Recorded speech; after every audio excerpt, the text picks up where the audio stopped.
an independent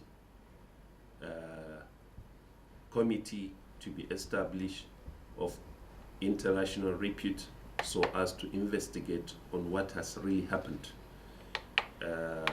But our requests were not made by the government. So our members were mass graved in Mendo, in Kaduna, and all this is in a way to bury the evidences. And some of the buildings where this genocide occurred were destroyed. But thank God, the first group of people that came up with a report was the Human Rights Watch, where they said that at least 300 members of the Islamic movement in Nigeria under the leadership of Sheikh Ibrahim Zakzaki were killed. So far we have taken the government to court, where we asked for the fundamental rights enforcement of the Sheikh and his wife. And we were victorious, where on 2nd December 2016, Justice Gabriel Kolawole made a historic judgment where he said that it is alien to the Nigerian constitution for what they call protective custody. And he demanded that the Sheikh should be released.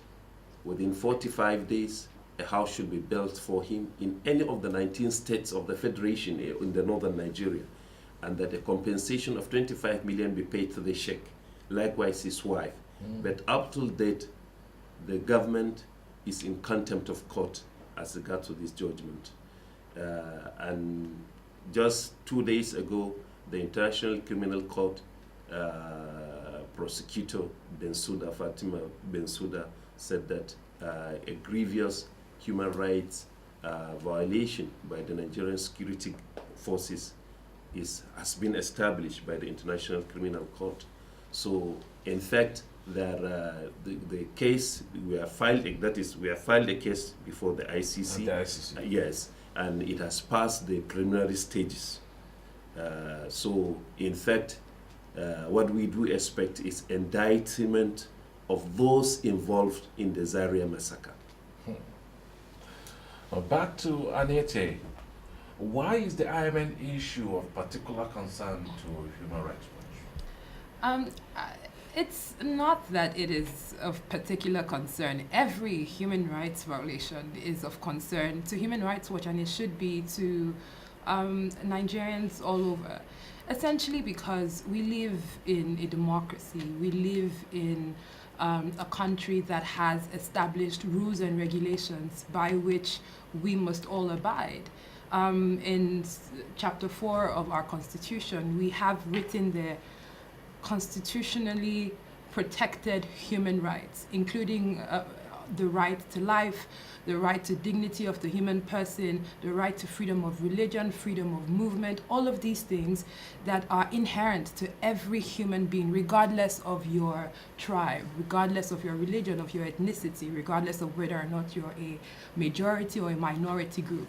And we call out human rights abuses on all sorts of issues. And so when you see a violation of this scale where over 300 people are killed, I don't think that it is something that we should... Allegedly killed.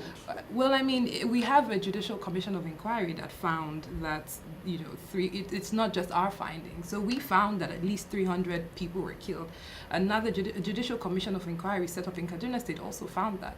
So, I mean, the least that we can do is have the government, account for all of these killings. We have to call out, brazen violations such as this. And then we must have a system of government. We must have a society where accountability is number one on our list. That is the only way that we can move further towards democratic consolidation. It is the only way that we can protect and promote rights across board, not only for one particular group, but ensure that this is something that is it is protected and it is ensured for every citizen. The report today was accompanied by a video, Now that video, very soon it will be on our website, greetingsmedia.com. That video showed graphic images. What's that video expected to achieve? I mean, it's just to show the sort of reaction that the protest, the group's protest has had from security forces. Now, there are very strict rules on the use of lethal force, especially international law dictates that you can never use lethal force to disperse a crowd, a protesting crowd. And the use of lethal force can only be resorted to where it is extremely important to protect lives and an imminent threat to life, and where all other means necessary have been insufficient to do so. Now, where security forces use lethal force to disperse crowds or against citizens, it must be justified and it must be justifiable. It must be legal and it must be necessary. And these are issues that our authorities must take into account and show or investigate to ensure or to show whether or not there was any legality and there was any necessity for the use of force. So we're showing that there is a trend of violence against the group. There's a trend of use of firearms and lethal force against the group. And as with international law, which our country is bound by, the authorities cannot be quiet in the face of all of these allegations. They must come forward and carry out independent investigations to justify their use of such use of force. But has there been any sort of admission by the government that they actually suppressed this movement? Shortly after the October incident in the Abuja environs, I think the Nigerian army came out to say that they used live ammunition and 6 people died, but the death toll, as Human Rights Watch has documented, is much more than that. Sheikh, it's been 3 years since the Zaria siege. 3 years now. What have the authorities done to help members of the Islamic movement of Nigeria since then? Well, there is nothing done by the government to assist in bringing justice to what has happened, neither to assist the families of those that have lost their loved ones. Nothing whatsoever. In fact, what we see is the use of brutal force by the government agencies, the Nigerian security forces, that is more especially the Nigerian army and the Nigerian police. Or what we see when we hold our constitutional rights to freedom of assembly, freedom of association, freedom of expression, what we see is just forceful clampdown to see that they extend us and carrying out propagandas over the print medias or other means to see that all what they are trying to do is to brand, to label the Shia members, or what we call the disciples of the Sheikh Zakzaki, that we are lawless people, while all evidence shows that we have taken the government to court, and it is the government that is lawless because the rule of law is not being upheld in this country. Since Nigeria being a democratic system, we are practicing democratic system of government. In any democratic dispensation, the rule of law should be upheld. But what we are seeing is the negative. So as far as we are concerned, it is only repression that we are receiving from the Buhari administration to date. All right, Ibrahim Gamawa, member of the Resource Forum of the IMN. Your men and you have gone to court against the government. You've been filing cases against the government on the repression, the suppression, the violence against your people. Have you filed any charge seeking remediation about what has been done to the group over the years? Yeah, we have we have done so. We did so, apart from the one we did at the ICC. Let me again correct one thing. Allegedly, when she mentioned 300 and something people killed and buried, this is not an allegation. It was confirmed by Kaduna State government itself through its secretary of the government. I mean, the Kaduna State Secretary to the government made mention of it during the panel put in place by the government, by the Kaduna State government. Two, definitely we are people that respect the government, respect the laws of the country. And we are not terrorists. The only thing we can do is to follow the right channel of taking our grievances to the courts of the land. The first one we did was to get the freedom of our leader, which we succeeded in doing, and the government refused to obey.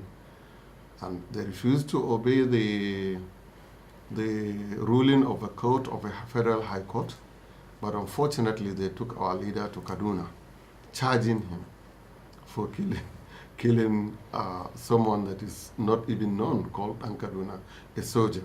Yeah, we are exploring all possible means. The only thing we cannot do in this country is to pick up arms, because it's not in our character to do that. But anything legal, writing petitions, going to court, public enlightenment on the way we are being treated in this country, we are doing it, and we are doing it on a daily basis, and we will not stop. Greetings, 105.7 Talk Nigeria, 9:23. By 9:30, Anete Ewan will be leaving our studio for a crucial assignment somewhere. But then, as we're still here, let me revert back to Sheikh Abdurrahman Abubakar Yola. Now, since the IMN is a religious organization, isn't it better that you rather pray than to be on the streets protesting?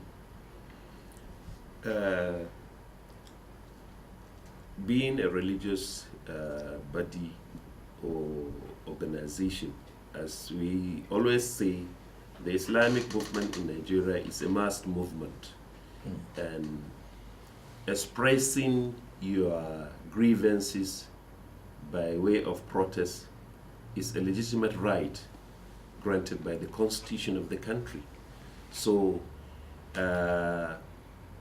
we have taken many means.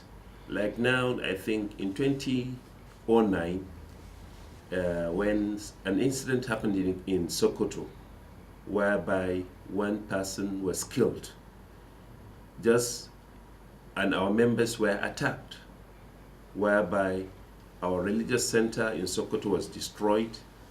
A number of our members, supporters of the Sheikh disciples, were killed. By fellow Muslims? Yes, by the government agencies. In fact, the combined team of the Nigerian police, the Nigerian army, and civil defense, and even the Sokoto Emirate Council. So about 112 of Sheikh Zakzaki disciples were arrested and were summarily tried and were sentenced to 11 years imprisonment, each one of them. As we speak? Yes, during the Wamako administration. We appealed, we appealed for that, and they were discharged and acquitted after spending almost 7 years imprisonment. And as I speak now, on the table of the executive governor of Sokoto State, there is a court order asking the government to pay compensation for the destructions of property and life that was done to our members in Sokoto. But till date, the government is yet to comply with this injunction. So we have to tell the world, to show the people that who are we? Because we are citizens of this country, and a protest is a legitimate way of expressing your own concern. We have written letters to the government, but it has all falls on deaf ears. Gamawa, as a member of the Resource Forum of the IMN, have you guys taken time to really look around and study Why is it that we are constantly being harassed? What is it that we do that makes government come after us all the time? Well, the first thing is to try and bring something alien to this country. That's to bring conflict between Shia and Sunnah. In almost all the countries where we have the Shia and the Sunnah, this is the beginning of how it all happened.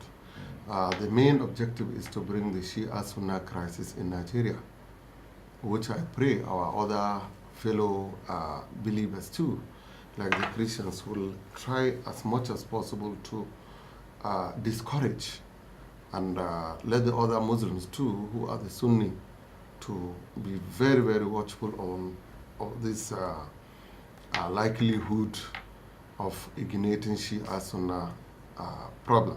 Just like what we had in Iraq after the invasion of Iraq by American forces. Yeah, sir, but the meat of the matter is that what is it that you guys have different that makes you susceptible to government attacks and crackdowns? No, it's only Buhari's government. All the protests. No, he said Wamako's government. No, in Sokoto. Wamako was a state governor. It Yeah, was yeah, not back then. from the federal. Listen, Wamako was his campaign that time, please vote for me so that I can chase the Shiites out of Sokoto. Really? Yeah, caught me.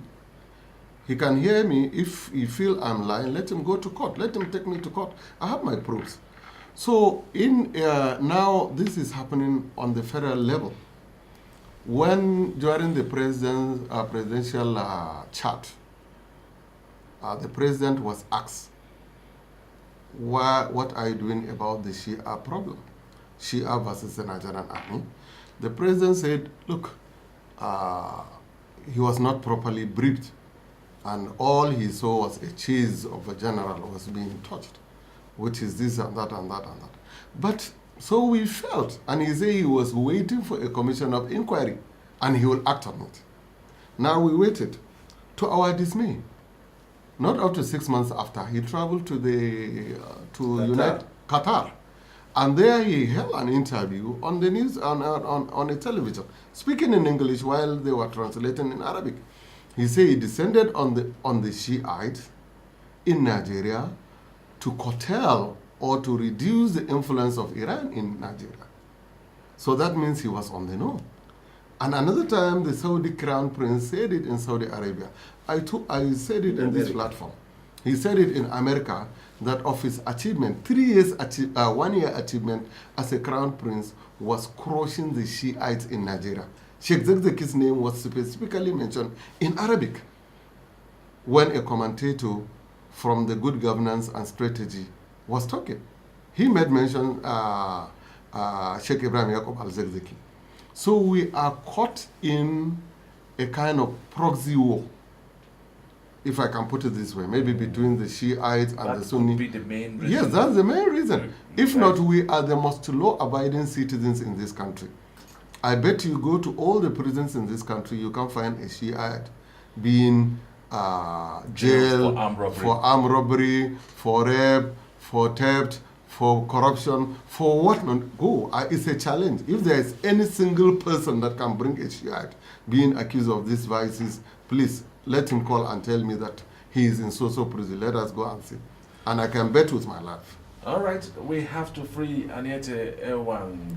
So give us a parting shot. What more do we expect from Human Rights Watch? Human Rights Watch, we investigate human rights abuses vigorously to establish the facts, the truth, and to put pressure on the authorities and others that have influence to be able to bring justice and accountability for human rights violations.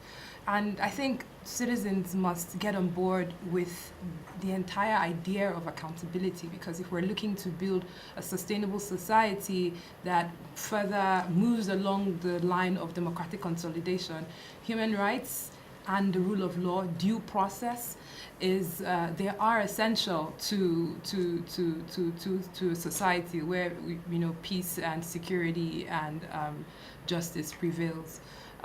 So we're looking at several other instances of human rights abuses around the country. We're going to be publishing our reports. They're all online on our website. And we're going to be engaging with the government, with the authorities, to hear our recommendations for justice and accountability, and for the respect, promotion, and fulfillment of human rights, both civil and political and economic, social and cultural, across the country. And thank you very much for finding time to be with us on the show. Thank you for having me. Thank you. All right, thank you very much. Well, very soon we'll open our lines in a few minutes. We'll open our lines so you can contribute to the conversation with the members of the Islamic movement in Nigeria. Sheikh Abdurrahman Abubakar Yola is the chair, Free Zakzaki Campaign Committee, and then Mohammed Ibrahim Gamawa, member, a resource forum of IMN. Gentlemen, especially the Sheikh, I asked you a question that you did not answer properly. We all know the power of prayer. What happens if you do not sustain your prayers, and then, because almost every day in Abuja I go out, I see Shiite members protesting, though peacefully. Like the day before, I saw young boys carrying pictures of supposedly slain young men with parading around Nikon Merit House and all those areas. And every other day I go out, I see these people. Why don't they just stay back home and pray? Well, I have said, the Prophet of Islam said, Ad-du'a silahul mu'min. That is, prayers is the weapon of the believer. So, if you could recall back when the Sheikh was addresses last year, that is early January 2018, when he had a mild stroke. When he talked to the journalists, among the things he said to them, I thank you for your prayers.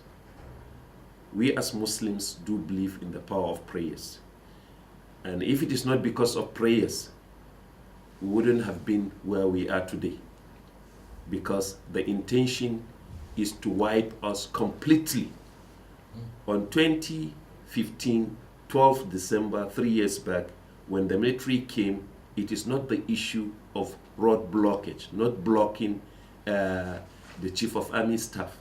It wasn't. It wasn't, because a contingent of the Nigerian police, Nigerian army, was stationed 3 hours before the coming of Brutai to the Husseiniya in Zaria, that is at number 1A Sokoto Road, Zaria. And they came with their little forces there 3 hours before his coming. At 12:15, they were in front of the Husseiniya. I can even show you their pictures. That is, they were there 3 hours before his arrival. So this is not an issue. So you smelled there was a yes, bad intention. Yes, there was a bad intention. And before that, 2 weeks, there was a video where Sheikh was shown. He said that Zakzaki should repent, or else they are going to attack him. So our members, when they were trekking from Kano for the Arba'in walk, they were attacked by a suicide bomber. Almost about 23 members of the Islamic movement were killed by suicide bomber 2 weeks before the Zaria incident. That was on 24th November. He said we block, just like the normal lies being advocated by the Nigerian army, that we block the way of the Chief of Army Staff. Won't it look ridiculous? With empty hands, you attack the Chief of, you block the way of the Chief of Army Staff. With empty hands, without anything in your hands, you go there and block him. The video they show, to those who can speak outside among you, are saying, Kubude hanya, Kubude hanya, Kubude. It was just a drama. We can't go empty-handed and attack the Chief of Army Staff or block this way. Are we mad? And by the way, what offense is the Chief of Army Staff committed against the Islamic movement? That is nonsense. People should stop buying these cook stories that a normal human being cannot accept. How can I go and block the way of the whole Chief of Army Staff Chief of Army Staff with empty hands? Just like the lie is being told in Madala that we went to collect weapons from the Nigerian army. We go there with our children and our women, ready to collect arms from the Nigerian armed forces? That is ridiculous. Please, I want to put a full stop to normal person to stop thinking of that kind of a thing. Even if you are going to collect, even if you are going to face an armed robber, you have to be ready, let alone somebody who is armed, legally armed backed by the Nigerian Constitution. That is nonsense. Are they giving him conditions for release? No, there wasn't any condition so far given to him. What we had was that when the former direct DG of the DSS, Lawal Dora, he one time met with him, and all he said was that he asked the Sheikh, if he is released, what can he do? The Sheikh replied him, what was I doing for the past 30 years? He said, even those who are against me, they do believe that there is consistency in what I'm doing. I'm using the sense of reasoning and knowledge. This is it. And this is what I have been doing, and this is what I will continue doing. What do you expect me to do other than this? So there wasn't anything, because at that time they were saying that if he addressed the press conference, the pressmen, they are going to release him to go for medical checkup, but they did not abide by their own conditions. And recently they were saying that, as we had, that they were saying, what is the way forward? He said the way forward is that we have our men who are with you, whom we don't know where they are up to this moment, because as we have it on record, we have not less than 1,000 people that were not seen, that were missing since the clampdown on 12 December 2015 to date. And we do believe they are either with the military or with the director of the security services. So we want all our men to be released.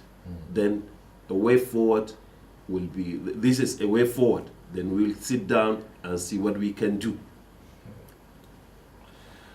Well, have you had access to the Sheikh since he was taken in? It is the family members, but I had the opportunity of meeting him about 3 or 4 times. In court? Not in court, when he was at the detention, at the DSS detention facility. Then it was about 2 years back. In fact, even his legal counsel, those standing for him, were only chance to see him 3 times for all 3 years. But his family members, I think they were denied visit 6 months back, but about 2-3 weeks they were allowed to see him. Yes. Is it possible that he's living comfortably in detention? As the government has said, they spend about 3 million naira to feed him monthly. We don't want to talk about that, because the government always tell lies to the general populace on what is happening in the whole country, not on the issue of the Sheikh Zakzaki. They may be removing money for that purposes, but actually you cannot say somebody whose 3 children. Okay. Yeah, it will consume our time. I just advise summarize it in 2 minutes. Well, Shiites are believers like every other Muslims. We believe in the fundamentals, but in the political aspect of the belief is where we differ. Okay. The difference is who succeeds our beloved Prophet Muhammad, peace be upon him. That is where the difference comes from. But I advise him to go further and read. I'm interested again in the last caller who said if we Let me believe add in another Allah. caller to you so that you can comment jointly. That's your question too. To the government, to the authorities. And the caller before the last caller was saying if we believe in Allah, we should hand over. I believe by now he might be in his working place. And nobody doubts the ability of Allah to feed him even if he remains in his house. Without going to Without work. going to work. So we are believers in Allah. As he said, we should fast and pray. I'm on fasting now as I'm talking to you. So we are fasting, we are praying, we are doing everything possible. But that does not stop us to come out. If I'm fasting or if I refuse to come to this radio house, Greetings Radio, that fellow will not hear my grievances. So we are expressing our grievances on the streets to show Nigerians that this is what is happening to us. And tomorrow it might be he who is saying we should stay there and keep quiet. We can't be silenced. We are doing whatever we are doing within the constitution of this country. So it simply means that you are respecters of the Nigerian constitution. No, the person asking us whether we respect Nigerian law or not, I think that is not even a question. He would have, those who don't believe in the Nigerian constitution don't go to court. We went to court. We are in so many courts with the government. We are in court. We have PVCs. We have Nigerian international passport. We didn't get any part of the country and call it a Shia country. We didn't disregard anybody. All we are asking for is that in as much as there is right to worship, the Shiites in Nigeria have their own right to worship too. Sheikh Abdul Rahman Abubakar Yola, do you in any way see the suppression you are experiencing as a booster for the growth of your sect? Well, when people are suppressed, it's natural that whatever you are afraid of, then certainly by suppressing it, you are just making it, waxing it to become stronger. With what happened in 2015, this makes a lot of Nigerians to be asking, what is Shiism all about? What do the Islamic movement in Nigeria under the leadership of Sheikh Ibrahim Zakzaki stands for? To my greatest surprise, a lot of people are becoming aware with what happened in particularly the attack on the Arba'in Walk here last October ending. Yeah, just a few months ago. Yes. So a lot of people were surprised to see how the Nigerian army opened fire on armless people, defenseless citizens. They were killed in broad daylight. So a lot of people, most of the videos we see online were recorded not by us, but by people who saw what happened. Onlookers. Yeah, onlookers, who saw what really happened. In fact, when the incident was happening, a senator came out and he addressed the press just some minutes after the incident. Why? Because the lies that are being told about Sheikh Zakzaki and his disciples were clearly seen. These are false allegations. And the Nigerian president said that we have created a state within a state. During his presidential chat in December, when they attacked us on 15, he came out at the end of December, the first presidential chat he made, and he has not, till today, he has not addressed again a presidential chat. He said, we have created a state within a state. Where? Where is the state? We have seen the Boko Haram Caliphate. We have seen how the Nigerian soldiers are falling today. So, as Emmanuel was saying that this happened when it is a Muslim running. We had the case where about 33 members were killed, including an Igbo man, Inyao, Chief Inyao, in Anyao in 2014, when Jonathan was the head of state. The Nigerian army in Zaria, when we are having the International Quds Day procession, they attacked our men. 3 biological sons of the Sheikh were killed, including 30 of his supporters, with an Igbo man who is a Christian, who challenged the army, saying that these people have been conducting their procession for years peacefully. We are here in Zaria. He was shot, his wife was also shot.